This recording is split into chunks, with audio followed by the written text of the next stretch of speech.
జై సాయి మాస్టర్. ఈ కృతజ్ఞత ఆరాధన మహోత్సవ సందర్భంగా ఇక్కడికి ఒంగోలు పట్టణానికి చాలామంది వచ్చేసి ఈ కార్యక్రమంలో పాల్గొన్నందుకు చాలా సంతోషంగా ఉంది. అయితే ఈ సందర్భంగా ఏదైనా సందేశం ఇవ్వమని కోరారు. అయితే మాస్టర్ గారు చెప్పిన దాంట్లో నాకు నచ్చింది ఒకటి ఉన్నది. అది ఆధ్యాత్మికతలో ఆత్మవిమర్శ మాత్రమే తగినది అని ఆయన చెప్పిన వాక్యం నాకు ఎంతో ఉపయోగపడింది, నచ్చింది.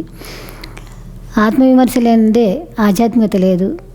ఆధ్యాత్మికతకి మూలం ఆత్మవిమర్శ. అది పునాది లాంటిది. పునాది లేని భవనం ఎలా కూలిపోతుందో ఆత్మవిమర్శ లేని ఆధ్యాత్మికత అలాగే కూలిపోతుందని మాస్టర్ గారు ఎన్నోసార్లు చెప్తూ వచ్చారు. అందుకని నిజమైన ఆధ్యాత్మికత మనం అలవర్చుకోవాలంటే ఆత్మవిమర్శ తప్పకుండా ఉండి తీరాలి. ఈ ఆత్మవిమర్శ ఎట్లా చేసుకుంటాము అనేదానికి ఆయన ఏం చెప్పారంటే, నిరంతరం నువ్వు మాట్లాడే ప్రతి మాట, చేసే ప్రతి చర్య వెనకాల ఎలా చేస్తున్నావు, ఎందుకు చేస్తున్నావు అనేది లోతుగా ఆలోచిస్తే కానీ తెలియదు. వివేకంతో లోతుగా నిర్దుష్టంగా కాగడా పెట్టి వెతుక్కున్నట్టుగా మన లోపల వెతుక్కోవాలి. మన మనస్సు చాలా పొరపాట్లు చేస్తుంటుంది, మనల్ని తప్పుదారి పట్టిస్తుంది అని చెప్పారు. అందుకని లోపల కాగడా పెట్టి వెతుక్కోవాలి. మనం ఒకటి మాట్లాడతాము, ఒకటి అనుకుంటాం, కానీ లోపల మటుకు దానికి వ్యతిరేకంగా ఉండొచ్చు. మనం ఒక మనిషిని చూసి జాలిపడి ఏదన్నా దానం చేసామనుకుందాం, దాన్ని మనం అనుకుంటాం చాలా జాలిపడి చేశామని, దాని వెనకాల మనకి కీర్తికాంక్ష ఉండొచ్చు. వాళ్ళు గొప్పని అనుకోవాలని అనుకోవచ్చు, నేంగంగా చేశానన్న అహంకారం ఉండొచ్చు. వాడు కానీ కృతజ్ఞతగా మళ్ళీ ఇవ్వకపోతే మనకు కోపం వచ్చేటటువంటి ప్రమాదం కూడా ఉండొచ్చు. ఇవన్నీ తప్పులే.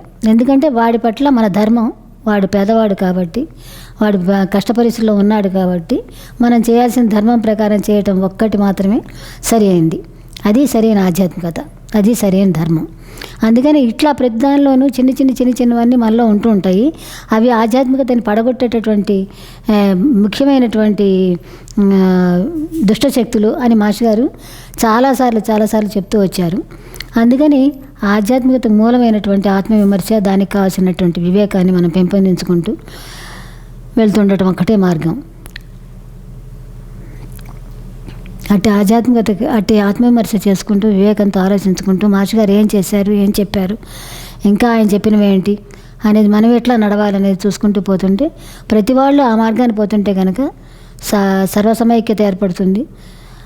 దానికి సమాజం కూడా మాస్టర్ గారు కోరుకున్నట్టుగా తయారవుతుంది. నిజమైన నిర్దిష్టమైన ఆధ్యాత్మికత అలవడుతుంది. అప్పుడు మాత్రమే మనం ఆయన మార్గాన్ని నడుస్తున్నట్టు లెక్క. కాబట్టి ఆ మార్గాన ఇప్పటి నుంచి ప్రతిజ్ఞ పూని నడుద్దామని ఆశిస్తున్నాను. జై సాయి మాస్టర్.